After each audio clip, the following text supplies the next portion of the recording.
اعوذ باللہ من الشیطان اللعین الرجیم بسم اللہ الرحمن الرحیم الحمد للہ رب العالمین اللہم صلی علی محمد و آل محمد۔ عزیزان گرامی السلام علیکم ورحمۃ اللہ وبرکاتہ۔ آج عالم اسلام میں جتنے بھی سارے مسئلے ہیں ان میں سے ایک بہت بڑا مسئلہ جو عالم تشیع میں بھی نظر آ رہا ہے وہ یہ کہ احادیث کی روشنی میں جہاں بھی علماء سو کا ذکر ملتا ہے اس کا استعمال کرتے ہوئے یا اپنے مفاد کے اعتبار سے اپنے فائدے کے لیے استعمال کرتے ہوئے اپنی باتوں کو آج ہماری قوم میں بہت سے افراد علماء کے خلاف نظر آتے ہیں، تقلید کے خلاف نظر آتے ہیں۔ ہم آج اس ایپیسوڈ میں یہ دیکھنے کی کوشش کریں گے کہ تقلید کا انکار کرنے سے در حقیقت ہماری قوم کو کیا کیا نقصانات ہو سکتے ہیں، اور اس گفتگو میں ہمارے ساتھ موجود ہیں حجت الاسلام والمسلمین مولانا وسیع حسن خان صاحب قبلہ۔ آئیے ان کا استقبال کریں۔ السلام علیکم آقا۔ علیکم السلام ورحمۃ اللہ وبرکاتہ۔ مولانا صاحب، آپ بھی اس بات سے بالکل آگاہ ہوں گے کہ معاشرے میں جو ہے وہ ایک بہت ہی تیز ہوا چل رہی ہے اس بات کی کہ کس طریقے سے مرجعوں کو جو ہے ان کی توہین کی جاتی ہے، تقلید کے خلاف آواز بلند کی جاتی ہے، اور یہ مسئلہ جو ہے وہ روز سنگین ہوتا چلا جا رہا ہے۔ تو سب سے پہلے میں آپ سے یہ پوچھنا چاہ رہی ہوں کہ تقلید ہے کیا، تاکہ پھر اس کے بعد اس تمہیدی گفتگو کے بعد ہم آگے گفتگو کر سکیں۔ اعوذ باللہ من الشیطان الرجیم، بسم اللہ الرحمن الرحیم، الحمد للہ وصلی اللہ علی رسول اللہ وآلہ الطاہرین، اللہم انطقنی بالہدی والہمنی التقوی۔ بات آپ نے صحیح فرمائی جی کہ اس وقت ہمارے یہاں اس مسئلے کو لے کے جس طرح تقسیم بندی چل رہی ہے، جی وہ ایک انسان جس کو قوم کا درد ہے اس کو تکلیف ہوتی ہے ان مسائل کو دیکھ کر کے۔ ٹھیک ہے بھائی، ہر آدمی کا عقیدہ اس کی حد تک اس کے لیے محترم ہے، لیکن اپنے عقیدے کے خلاف جو ہے اس کو برا کہنا، بھلا کہنا، یہ تو یہ ایک سنجیدہ سماج کی علامت نہیں ہے۔ بالکل۔ تو اور اہل بیت کا جو ہے وہ تقریباً اس پر سب سے زیادہ تاکید رہی ہے کہ مل کے رہو، متحد ہو کے رہو۔ جی یہاں تک ہے کہ حتیٰ کہ امام صادق سلام اللہ علیہ یہاں تک فرماتے ہیں کہ اگر ہمارا پیسہ بھی لگ جائے تو اس کو خرچ کر سکتے ہو لوگوں میں، مومنین میں اتحاد کروانے کے لیے۔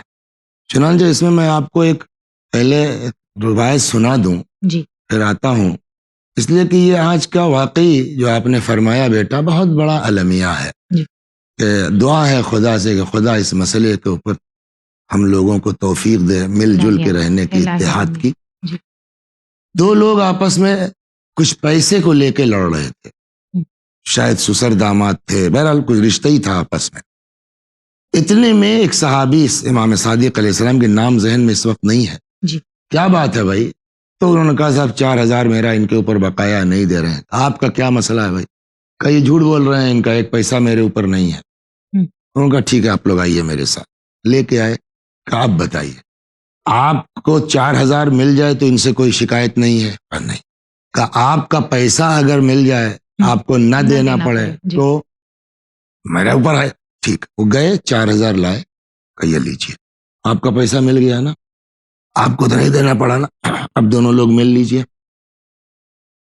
اس کے بعد یہ ہوا کہ بھائی یہ ایسا اتنا 4000 چھوٹی رقم نہیں اس زمانے کے دور، یہ اتنی رقم کیوں دے دی؟ کہ یہ میری رقم نہیں ہے، میرے پاس امانت رہتی ہے امام صادق علیہ السلام کی، اور امام نے مجھ کو اجازت دی ہے کہ اگر ہمارے شیعوں کے اختلاف دور کرنے کے لیے میرا پیسہ بھی لگتا ہے تو لگا دو۔ بعض علماء کا فتویٰ ہے میری نگاہ میں کہ جو یہ فرماتے ہیں کہ قوم کے اتحاد کی خاطر سہم امام لگایا جا سکتا ہے، علماء کا یہ فتویٰ ہے۔ تو یہ چیز بہت اہم ہے جی کہ اب اس کے لیے ضروری ہے کہ کوئی ایک ایسا باس ہو کہ جس کے نیچے سب لوگ ہوں اور جس کی بات سب لوگ قبول کر لیں، لیکن پھر اس سے یہ سوال نہ ہو کہ آپ نے ایسا کیوں کہا۔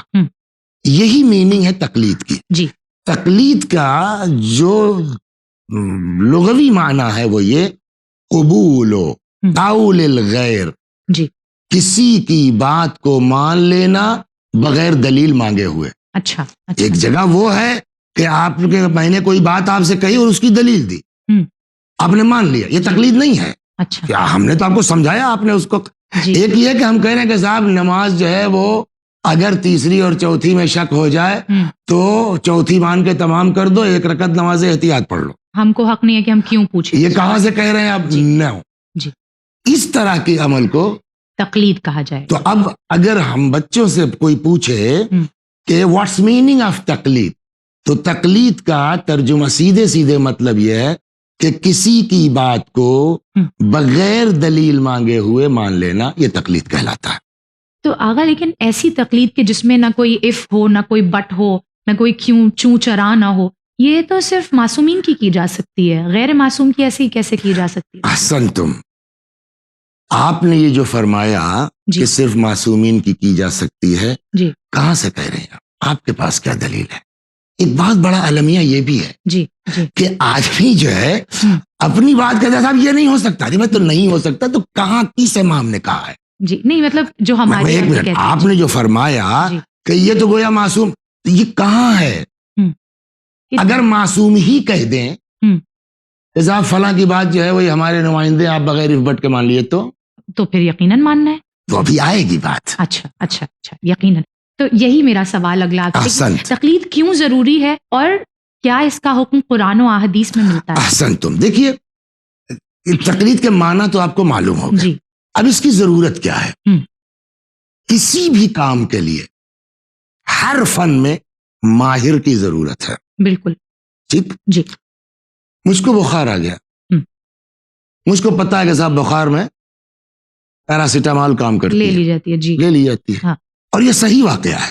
جی یہ جو میں آپ کو سنا رہا ہوں یہ آپ بیتی ہے، یہ میری آپ بیتی ہے. جی پیراسیٹامال معلوم ہے کہ صاحب پیراسیٹامال جو ہے وہ، تو ہم لکھنؤ جا رہے تھے، راستے میں نے جو ہے وہ عباس بھائی جو ہمارے گاڑی والے ہیں، میں نے کہا عباس بھائی ذرا سا دیکھو پیراسیٹامال لے لے یار، کچھ بخار لگ رہا ہے. جی وہ پیراسیٹامال لے آئے، میں نے دیکھا بھی نہیں، میں نے کھا لیا، کوئی فرق نہیں پڑا. مجلس کے بعد آئے، پھر کھا لیا، کوئی فرق نہیں پڑا.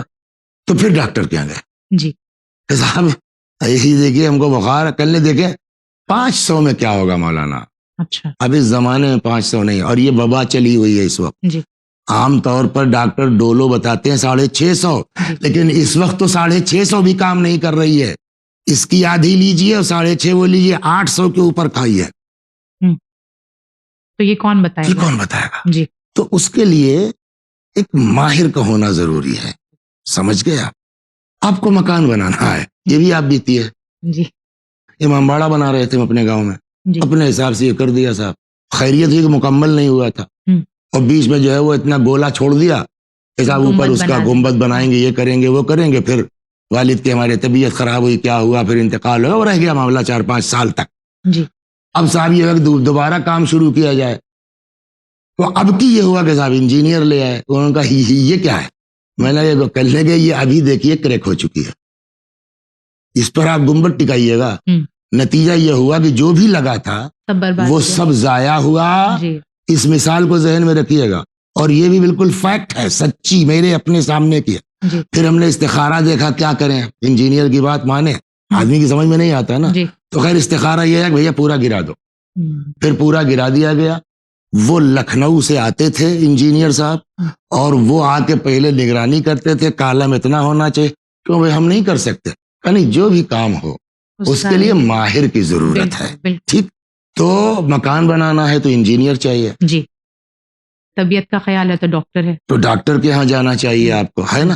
ویسے ہی آپ کو جو ہے وہ اللہ کا حکم جاننا ہے، تو اللہ کا حکم جاننا، یا تو آپ اتنے قابل ہوں، جی خود آپ MBBS MD DM ہیں تو ٹھیک، اپنی دوا کھا لیجیے. ضرورت نہیں ہے. اور اگر آپ MBBS MD نہیں ہے، DM نہیں ہے، تو آپ کو کسی ڈاکٹر کے پاس جانا پڑے گا نا.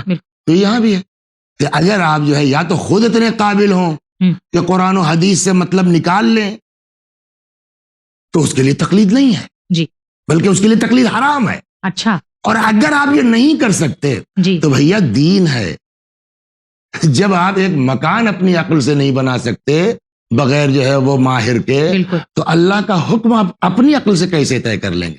لہذا ضروری ہے کہ اس کے لیے ایک ماہر ایکسپرٹ ہونا چاہیے، اسکالر ہو. ایسے ایکسپرٹ ہونا چاہیے. مراجع یہی کام کرتے ہیں بالکل. کہ وہ اپنی زندگی کو 50 سال 60 سال لگاتے ہیں، اس میں ڈوبتے ہیں، کوئی کام نہیں ان کو اس کے علاوہ، جی تب وہ بتاتے ہیں کہ یہ اللہ کا حکم ہے بھیا. بالکل. تو آغا وہی سوال جو پچھلے سوال سے جڑ رہا تھا کہ اس کا حکم معصومین کہاں دیتے ہوئے نظر آتے ہیں؟ قرآن میں کہاں نظر آتا ہے کہ آپ جو ہے وہ کسی ایسے کی تقلید کریں جو آپ کو یہ چیزیں بتائے، یا پھر آپ خود اس درجے پر ہوں کہ آپ کو خود اتنا علم؟ دیکھیے قرآن صاف لفظوں میں کہتا ہے نا، قرآن میں آیت موجود ہے کیا؟ جی فَاسْأَلُوا أَهْلَ الذِّكْرِ إِن كُنتُمْ لَا تَعْلَمُونَ. بے شک. تمہیں پتہ نہیں ہے تو ان سے تو پوچھو. اہل ذکر سے پوچھو نا، جو دکش ہیں جس کو ہندی میں کہتے ہیں، جو ایکسپرٹ ہیں، جی ان سے پوچھو. قرآن کہتا ہے. ایک دو، آپ نے حدیث کے بارے میں فرمایا، یہ تو قرآن ہو گیا. حدیث میں صاف لفظوں میں وَأَمَّا مَنْ كَانَ مِنَ الْفُقَهَاءِ صَائِنًا لِنَفْسِهِ، وہ جو آپ نے سوال کیا تھا جی کہ صاحب بے چونو چرا تو صرف امام کی بات مانی جائے گی نا، اس کا بھی جواب یہ کہ ہر کس و ناکس کی تقلید کی بات نہیں ہو رہی ہے. امام نے کہا ہے کہ ان کو مانو. جی فَأَمَّا مَنْ كَانَ مِنَ الْفُقَهَاءِ صَائِنًا لِنَفْسِهِ، جو فقہا میں جی اپنے نفس پر کنٹرول کرتا ہو، حافظاً لدینہ، دین کی محافظت کرتا ہو، مطیعاً مخالفاً لہوا، خواہشات نفسانی کی مخالفت کرتا ہو، اپنے نفس کا غلام نہ ہو، نفس کا غلام نہ ہو، مطیعاً لامر مولا، اور اپنے مولا یعنی خدا یہاں مراد ہے، جی اس کے جو ہے وہ مطیع ہو، فرما بردار ہو، جو حکم خدا ہے وہی. اگر ان صفتوں کے ساتھ کوئی ہے فَلِلْعَوَامِ أَن يُقَلِّدُوهُ، یہی لفظ آ گیا. تو عوام کو چاہیے کہ اس کی جو ہے وہ تقلید کرے. حدیث موجود ہے، امام فرما رہے ہیں جی کہ بھیا ہم نہیں ہوں گے تو یہ ہیں. یہ آخری امام حجت علیہ السلام سے حدیث 11ویں امام. تو اگر جیسا ابھی آپ نے اشارتاً پچھلے سوال میں جواب دیا تھا کہ یا تو انسان خود MBBS ہو، یا تو پھر کسی ایسے کے پاس جائے جو اس کا علم رکھتا ہو، تو اگر انسان خود تقلید نہیں کرنا چاہتا ہے تو پھر وہ کیا کرے؟ احکام شرعی پہ کس طریقے یہ سے؟ تقلید جو ہے جی یہ لاسٹ آپشن ہے. اچھا آپ جب توضیح المسائل اٹھائیے گا نا جی تو اس میں 3 طریقے دیے ہوئے ہیں، جس میں آخری طریقہ تقلید کا ہے. مجبوری کا نام تقلید ہے. کیا؟ نمبر 1، یا تو آدمی خود مجتہد ہو، جو ہم نے آپ سے یا تو خود آپ MBBS MD DM ہیں، جی ہے نا، خود اتنا علم حاصل کر لیجیے کہ آپ قرآن و حدیث سے مطلب نکال لیجئے دی بیسٹ، جی اس سے بڑھیا کوئی چیز کوئی نہیں ہے. چیز. ایک طریقہ یہ ہو گیا. دوسرا یہ کہ نہیں، آپ مجتہد نہیں ہو پا رہے ہیں جی تو احتیاط پر عمل کریں. اچھا یار احتیاط پر عمل کا کیا مطلب ہے؟ جی کہ اب اس وقت جتنے ایکسپرٹس ہیں یا جتنے مراجع ہیں دوسرے ان سب کے احکام آپ کے ذہن میں ہو. اچھا اور اس میں بھی بہرحال اچھا خاصا پڑھا لکھا ہونا چاہیے کہ اس میں ڈیسائیڈ کر پائیں آپ کہ ان 8-10 فتووں میں کون زیادہ جو ہے وہ قریب ہے حکم الہی سے، اور پھر اس پر عمل کریں. پھر اس پر عمل کریں. تو یہ 2 آپشن ہو گئے، یا آدمی خود مجتہد ہو ایک، یا احتیاط پر عمل کرے. اور احتیاط بھی ہمارے آپ کے بس کی بات نہیں ہے. جی بالکل. احتیاط میں بھی جیسے یا تو MD DM ہو، نہیں تو کم از کم MBBS ہو یا BMS ہو، ہاں فزیشین تو ہو. تو اب یہ 2 چیزیں اگر نہیں ہیں تو تیسرا آپشن کیا بچتا ہے؟ تقلید. تو جا کے لائن لگائیے اسد عباس صاحب کے یہاں لکھنؤ میں، سمجھ گیا، 1000 روپے فیس جمع کیجئے، 4 گھنٹہ لائن میں بیٹھیے، تب وہ آپ کو دیکھیں گے. یہاں تو وہ بھی نہیں کرنا پڑ رہا ہے، وہ بیچارے اپنی کتاب خود آپ تک پہنچا رہے ہیں. بالکل بالکل. تو آغا تو خلاصہ کیا کہ یا مجتہد ہو یا احتیاط پر عمل کرنے کے قابل ہو. اگر یہ 2 چیزیں نہیں کر سکتا ہے تو آدمی کو تقلید کرنا. اور یہ دونوں ہی بہت مشکل ہے، یعنی کہ ایک عالم کی آسان کا ہر آدمی کے بس میں نہیں ہے. بالکل. تو آغا اگر کوئی ایسا شخص ہے جو نہ کسی کی تقلید کر رہا ہے، نہ پہلے جو 2 راستے آپ نے بتائے کہ نہ تو احتیاط کر رہا ہے، نہ خود اجتہاد کی منزل پر فائز ہے، ایسا شخص معاشرے کو کیا نقصان پہنچا سکتا ہے؟ وہی نقصان جو میں نے ابھی اپنے امام باڑے کی بات بتائی. 4 سال کے بعد پورا جو ہے وہ 2-2.5 لاکھ روپے کتنے لگے تھے اس وقت کی بات ہے، آج سے 20-30 سال پہلے. وہ 2.5 لاکھ روپے اپنی جگہ ہے، اگر اس کے اندر لوگ ہوں تو جان کا بھی خطرہ ہے. وہ تو چلیے ہم نے خود گرایا نا. جی جی جی. اگر وہ گر جاتا تو جان کا بھی خطرہ ہے. یہی کیفیت یہاں بھی ہوتی ہم، کہ بابا آپ نہ تقلید کر رہے ہیں، ہم، نہ آپ پڑھے لکھے ہیں کہ احتیاط پر عمل کر سکیں، نہ آپ خود مجتہد ہیں. تو جیسے وہ امام باڑے کی چھت ہے نا، جی 500 آدمی مر جاتے اگر وہ گر جاتی، بالکل. وہی حشر آپ کا ہے. ہم، کہ بجائے اس کے کہ قوم کو دین سے، ایسے لوگ قوم کے لیے ناسور کی حیثیت رکھتے ہیں. اور میں گزارش کرتا ہوں اپنے بھائیوں سے، جوانوں سے، ہو سکتا ہے کہ آدمی یہ کام جو ہے واقعا دین کی خاطر، ہم کسی کی نیت پر حملہ نہیں کر جی سکتے، بالکل بالکل. ہو سکتا ہے اس کے اندر خلوص ہو، مگر میرے بھائی، میرے بزرگ، میرے لال، میرے فرزند، یہ کام مت کیجیے. جی اس لیے کہ اس سے بجائے فائدہ پہنچنے کے تشیع کو نقصان پہنچ جائے گا. اور اگر آپ کے کسی عمل سے شیعت کو نقصان پہنچ رہا ہے تو یہ دین کی خدمت نہیں ہے. بالکل. اچھا، میں دونوں طرف سے بات کرتا ہوں جی کہ یہ جو لوگ مقلدین ہیں ان کو بھی تھوڑا اپنے کو قابو میں رکھنا چاہیے کہ جلدی سے آپ کسی کو جو ہے وہ لان تان مت کہنے لگیے. ہم، اور وہ حضرات جو تقلید کے مخالف ہیں مگر شیعہ ہیں تو ہمارے بھائی نا، بالکل بالکل. شیعہ ہیں، جی تقلید کے مخالف اہل ہیں، بیت کے محب ہیں. اہل بیت کے محب ہیں. بالکل. تو بھیا اگر تم نہیں بھی تقلید کے قائل ہو تو ایک مرجع ہیں بیچارے، وہ 50 سال انہوں نے خدمت کی، کم از کم ہم سے آپ سے زیادہ جانتے ہیں، تو ان کو گالی تو مت دیجیے نا. جی بالکل. یہی اگلا سوال میرا، جو ہمارا آج کا ٹاپک، آج کا موضوع ہے کہ تقلید کا انکار کرنے کے نقصانات کیا ہیں. اگر میں آپ سے یوں کہوں کہ کچھ جیسے ہم اکثر کہتے ہی ہیں کہ یہ جو پھوٹ ہمارے درمیان ڈالی جا رہی ہے وہ باہر سے ڈالی جا رہی ہے کیونکہ دشمن نے تقلید کی جو ہے وہ قوت کو پہچان لیا ہے. تو اگر یہ قوم تقلید نہیں کرتی ہے تو اس سے دشمن کو کیا فائدہ ہو؟ دیکھیے، ہم ایک چیز جانتے ہیں جی کہ آپ تقلید کریں ہم، یا نہ کریں، ہم، میں دونوں طرف کے لوگوں سے بات کر رہا ہوں. جی جو مقلد ہیں جی ان سے بھی، جی جو اصولی ہیں جی. ان سے بھی، ہم، جو اخباری ہیں ان سے بھی، اچھا. کہ اگر واقعا آپ کو دین کا درد ہے جی تو خدا را اس کو اپنی راہ چلنے دیجیے، آپ اپنی راہ چلیے. ہم، ہنگامہ مت کیجیے ہم، کہ صاحب ان کو ہم یہاں مجلس نہیں پڑھنے دیں گے تو ان کو ہم جو ہے وہ امام باڑے میں جگہ نہیں دیں گے، تو آپ جو ہے اپنے جو ہے مجلسیں کہیں اور لے کے چلے جائیے. یہ درد دین نہیں ہے. ہو سکتا ہے میں غلط کہہ رہا ہوں، جی لیکن میری سمجھ میں یہ آتا ہے کہ اختلاف نہ ڈالا جائے، مل کے رہیے گا نا. آپ بتائیں اگر یہ مرجعیت نہ ہوتی ہم، تو جتنے لوگ جا رہے ہیں آج ہم کربلا زیارت کے لیے، بالکل. کیا جا پاتے؟ صرف 50 کلومیٹر بچا تھا بغداد. اللہ داعش والے آ چکے تھے، گھس جی چکے تھے، اچھا جی. خاصا عراق جو ان کے قبضے میں تھا. اب پائے سے کتنی دور تھے؟ اونلی 50 صرف منٹ 50 کلومیٹر. 50 kilometre, 50 minute. جی اب مرجعیت نے فتویٰ دی. جہاد کا فتویٰ دے دیا، جی اس میں ہر آدمی کھڑا ہو گیا. ہم، تو یہ اس اتحاد کی بنا پر ہو سکا بالکل. ہے نا. ورنہ مل کون کے نکال رہو. سکتا تھا اور لوگوں کو اہل ان کے بیت کی گھروں سے؟ خواہش یہی ہے کہ بھیا مل کے رہو. بالکل. اور سب سے بڑا فائدہ جی جو مرجعیت کا ہے وہ یہی ہے. ہم، اس مرجعیت نے بادشاہت کو گھٹنے ٹیک دیے صاحب. جیسے آپ کے یہاں جی وہ ہے نا ایسٹ انڈیا کمپنی، جی ویسے ہی جو ہے وہ ترکمن چائے گیٹ بولا جاتا ہے ایران ہاں کا. ہاں. وہ ایک ڈیل ہوئی تھی تمبا. شاہ ایران سے. جی اچھا، ترکمن چائے لگا تمباکو والا، جی. وہ ترکمن چائے بھی اسی ذیل میں آ جاتا ہے. شاہ ایران سے اور جو ہے وہ برطانیہ سے، جی یہ ایسٹ انڈیا کمپنی جی. سے کہ صاحب ہم لیں گے، وہ پورا انہوں نے اپنا وہ لے لیا تھا. مرجع کہاں بیٹھے تھے؟ ہم. نجف اشرف میں. جی نام کیا تھا ان کا؟ مرزا بزرگ کہے جاتے ہیں، جی مرزا شیرازی رضوان اللہ علیہ. جی. ایک لائن کا لکھا انہوں نے، ہم.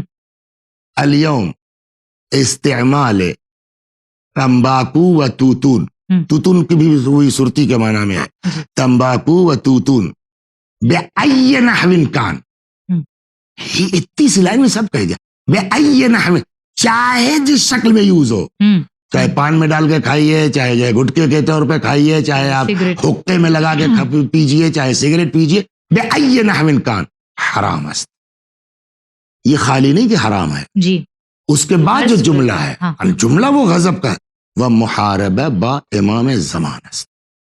اور یہ سگریٹ پینا، آج کل تمباکو کا استعمال حرام ہے اور امام زمانہ سے جنگ کے برابر. اللہ اکبر. اب کوئی کہے صاحب اس سے امام زمانہ سے جنگ کیا مطلب؟